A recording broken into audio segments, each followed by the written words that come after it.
So hi everyone and welcome to my channel. So आज का जो हमारा टॉपिक है वो है एटम्स पे। तो इससे पहले जो मैंने लेक्चर दिया था आप लोगों को वो था अबाउट एटम्स के बारे में, अबाउट मॉलिक्यूल्स के बारे में। जो इंपॉर्टेंट पॉइंट्स जो थे वो मैंने आपको बताए थे फर्स्ट लेक्चर में। ये जो सेकंड लेक्चर है इसमें हम फर्दर जो मॉलिक्यूल्स है उसको कंटिन्यू आगे करेंगे। तो मैंने आपको बताया कि जो मॉलिक्यूल्स है काफ़ी सिंपल है कि जब दो से ज़्यादा एटम्स आपस में कंबाइन होते हैं तो उसको मॉलिक्यूल कहते हैं। तो फर्दर हम पढ़ेंगे कि मॉलिक्यूल जो है ये आगे कितने टाइप्स का है। Diatomic molecule, polyatomic molecule. Di means कि दो दो एटम जब आपस में कंबाइन होते हैं, सेम या डिफरेंट एटम्स, तो उसको कहते हैं डाई एटॉमिक मॉलिक्यूल। जब पॉली एटॉमिक मीन जब दो से ज़्यादा, ठीक है, जैसे मीथेन हो गया, CH4, वो मैं अभी आप बताऊंगी। तो स्टार्ट करते हैं हम अपना लेक्चर। बट उससे पहले हम पढ़ते हैं कोवेलेंट बॉन्ड के बारे में। तो ये मैं आपको आगे डिटेल में पढ़ाऊंगी, लेकिन जो मेरा टॉपिक है आज का तो उसके रिलेटेड है ये कोवेलेंट बॉन्ड।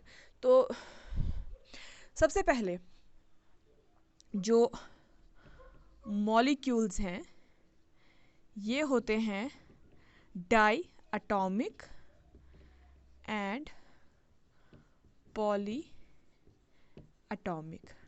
डाई मीन्स जिसमें दो एटम्स होते हैं, जिसमें दो एटम्स होते हैं, जैसे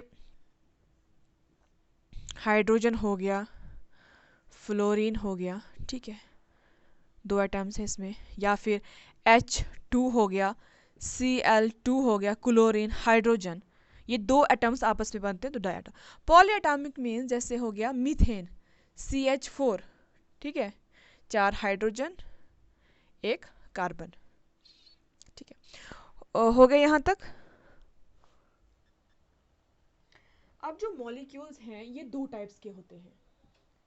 एक तो हो गया पोलर मॉलिक्यूल्स, ठीक है, यहाँ पे लिखती हूँ मैं। एक तो हो गया पोलर मॉलिक्यूल्स, दूसरा हो गया नॉन पोलर मॉलिक्यूल्स। तो इसमें थोड़ा बहुत कंफ्यूजन हो जाता है तो बहुत इजी है, पर थोड़ा बहुत कंफ्यूजन फिर भी स्टिल हो जाता है इसमें, ठीक है। Polar and non polar. Polar molecule वो मॉलिक्यूल होते हैं जिसके अंदर पोल्स बनते हैं एटम के ऊपर।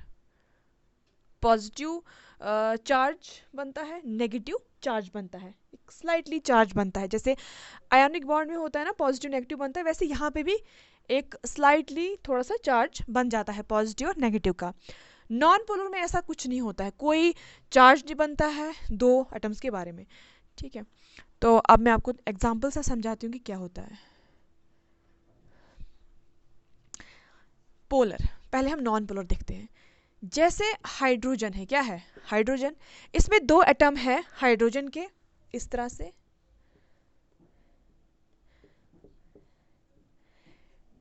हाइड्रोजन का एटॉमिक नंबर क्या है, 1। दैट मीन्स इसके अंदर एक इलेक्ट्रॉन प्रेजेंट है। तो ये जो दूसरा हाइड्रोजन है इसके अंदर भी एक इलेक्ट्रॉन प्रेजेंट है। तो रूल के मुताबिक इनका जो पहला शेल होता है उसमें दो इलेक्ट्रॉन्स फिल होने ही चाहिए। अब ये जो है, जब इसको हाइड्रोजन मिलता है तो ये आपस में एक एग्रीमेंट कर लेते हैं कि चलो आप मुझे एक अपना इलेक्ट्रॉन दे दो, मैं आपको अपना इलेक्ट्रॉन दूंगा, ठीक है। 50-50 हम करेंगे, मेरे इलेक्ट्रॉन पे आपका भी हिस्सा होगा, मेरा भी होगा, और इसके इलेक्ट्रॉन पे इसका भी हिस्सा होगा। तो इस तरह से जो है एक म्यूचुअल बॉन्ड बनता है दोनों का, उसको कहते हैं कोवेलेंट बॉन्ड। क्या बोलते हैं, कोवेलेंट बॉन्ड। अब देखो, अब आती है बात इलेक्ट्रोनेगेटिविटी की। इलेक्ट्रोनेगेटिविटी की इसका मतलब होता है किसी भी एटम की पावर कि वो इलेक्ट्रॉन को अपनी तरफ खींच सके, ठीक है, उसको कहते हैं इलेक्ट्रोनेगेटिविटी। अब इसके अंदर इलेक्ट्रोनेगेटिविटी जितनी होगी इसमें भी उतनी होगी। दैट मीन्स दोनों की इलेक्ट्रोनेगेटिविटी जो है वो बराबर है, कम है या ज़्यादा है लेकिन बराबर है। तो ये जो इलेक्ट्रॉन अपनी तरफ खींचेगा उस ही पुल से ये वाला हाइड्रोजन भी जो इलेक्ट्रॉन है अपनी तरफ खींचेगा। तो ये जो दोनों है ना इसकी तरफ ज़्यादा होगा ना इसकी तरफ कम होगा। मैं आपको ऐसे एग्जांपल बताती हूँ, जैसे दुकान पे होता है ना वो तराजू जैसा, तो उसमें क्या होता है, अगर एक पे हम 5 kg का वेट डालते हैं, दूसरे पे भी 5 kg का वेट डालते हैं, तो वो तराजू बिल्कुल बराबर रहता है क्योंकि दोनों में बराबर वेट है। तो सेम इसमें भी यही रहता है, ये बराबर जो है, एक रस्सी जो है वो भी खींच रहा है वहाँ से, रस्सी ये भी यहाँ से खींच रहा है, तो वो जो रस्सी है बराबर उसका उतना ही जोर होगा जितना इस हाइड्रोजन का होगा, ठीक है। तो इसमें कोई पोल्स नहीं बन रहे हैं, इसमें कोई पॉजिटिव, अगर ये ज़्यादा अपनी तरफ खींचता तो हम बोलते कि यहाँ पे negative charge, slightly negative charge आता, लेकिन ऐसे यहाँ पे कोई ऐसी बात नहीं है, जितना जिस फोर्स से ये खींच रहा है उस फोर्स से ये भी खींच रहा है, तो इसमें कोई इलेक्ट्रोनेगेटिव डिफरेंस है ही नहीं।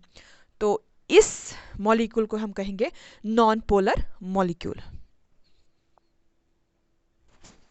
तो इसके अगर हम एग्जाम्पल ले लें, और वो क्या है, क्लोरीन, ब्रोमीन, आयोडीन, ऑक्सीजन, ठीक है, ये सारे नॉन पोलर हैं।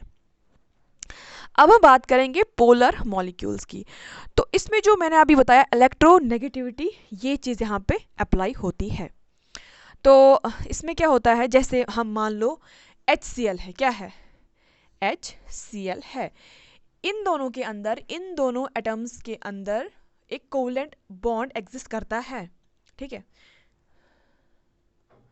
इसका जो आउटर शेल है, आउटर मोस्ट शेल है, उसके अंदर कितने इलेक्ट्रॉन्स है, 1 2 3 4 5 6 7। अब इसको 8वां इलेक्ट्रॉन कहीं से भी लाना है, तो ये बॉन्ड बनाता है किससे, हाइड्रोजन, क्योंकि हाइड्रोजन के पास एक इलेक्ट्रॉन है, ठीक है। तो इसके पास कितना है, इसके पास भी अपना एक है, तो इसको भी एक और चाहिए। ये किसके साथ बॉन्ड बनाता है, क्लोरीन के साथ, तो बॉन्ड बन गया, कोवेलेंट बॉन्ड बन चुका है। लेकिन एक डिफरेंस है इस बॉन्ड में और इस बॉन्ड में, वो ये कि इसकी जो इलेक्ट्रोनेगेटिविटी है वो ज़्यादा है इससे, हाइड्रोजन से। मतलब इसके अंदर जो इलेक्ट्रॉन को कैप्चर करने का, हासिल करने का लालच है वो बहुत ज़्यादा है, लालच भी है और पावर भी है इसके पास, ठीक है। तो समझ लो ये जो है काफ़ी रिच है, ये बेचारा काफ़ी पुअर है, इसके पास काफ़ी इलेक्ट्रॉन्स है, तो इसके पास काफ़ी पावर है कि ये जो है इलेक्ट्रॉन को अपनी तरफ खींच सके। तो कहने को तो है कि इन्होंने आपस में म्यूचुअली जो एक बॉन्ड बनाया हुआ है, लेकिन जो इलेक्ट्रॉन का जो क्लाउड है, जो खिंचाव है, जो इलेक्ट्रॉन का जो ज़्यादा है वो किस तरफ जाएगा, क्लोरीन की तरफ। जो इलेक्ट्रॉन का जो क्लाउड है वो किस तरफ ज़्यादा होगा, क्लोरीन की तरफ। तो इसकी वजह से क्या होगा कि इसके ऊपर एक स्लाइटली जो नेगेटिव चार्ज जो है वो बिल्टअप होगा। एक प्रॉपर आयोनिक बॉन्ड तो नहीं हम कहेंगे, बट स्लाइट एक, तभी मैंने ये लिखा डेल्टा। तो यहाँ पे एक स्लाइटली पॉजिटिव चार्ज बनेगा। दैट मीन्स जो ये पोलर चार्ज जो है ये बन रहे हैं, तो तभी इसको कहते हैं पोलर मॉलिक्यूल। तो ये चीज़ आपको समझ में आई कि इसको पोलर मॉलिक्यूल क्यों कहा जाता है, क्योंकि इसके अंदर एक नेगेटिव चार्ज बिल्टअप हुआ, ठीक है, पोलर चार्ज डेवलप हो रहा है क्लोरीन के ऊपर और हाइड्रोजन के ऊपर, ठीक है। मतलब बराबर नहीं है, इस तरफ ज़्यादा खिंचाव है इलेक्ट्रॉन का और इस तरफ कम है। तो और भी बहुत सारे एग्जाम्पल है पोलर मॉलिक्यूल्स के, ठीक है, जैसे हाइड्रोजन हुआ, सॉरी वाटर मॉलिक्यूल हुआ, वो है CH4 है ये, और हाँ कार्बन डाइऑक्साइड। तो ये हम पढ़ेंगे whether it is polar molecule और नॉन पोलर मॉलिक्यूल। तो और भी फैक्टर्स हैं, ऐसा नहीं है कि मतलब दो चीज़ों की वजह से जो है किसी का हम बता सकते हैं कि ये पोलर मॉलिक्यूल है या फिर नॉन पोलर मॉलिक्यूल है। पहला तो हो गया इलेक्ट्रो नेगेटिविटी, दूसरा हो गया डाइपोल मोमेंट। इन दोनों की वजह से हम ये डिसाइड कर सकते हैं, ये बता सकते हैं कि एक जो मॉलिक्यूल है ये पोलर है कि नॉन पोलर मॉलिक्यूल है। तो इस लेक्चर में इतना ही। तो नेक्स्ट लेक्चर में हम डिटेल में पढ़ेंगे बाकी जो पोलर, नॉन पोलर का उतना नहीं है मसला, क्योंकि इनका पता ही है, ये सिंपल है, ये ऐसे क्लोरीन है, इस तरह से पता ही है, ब्रोमीन है। लेकिन जो बाकी है जैसे पोलर मॉलिक्यूल्स है, थोड़े बहुत इनको हम अच्छे से समझेंगे। हाइड्रोजन का, ये सॉरी वाटर का, मीथेन का, कार्बन डाइऑक्साइड का, इसका हम पढ़ेंगे डिटेल में। तो ये हम नेक्स्ट लेक्चर में पढ़ते हैं। So thanks.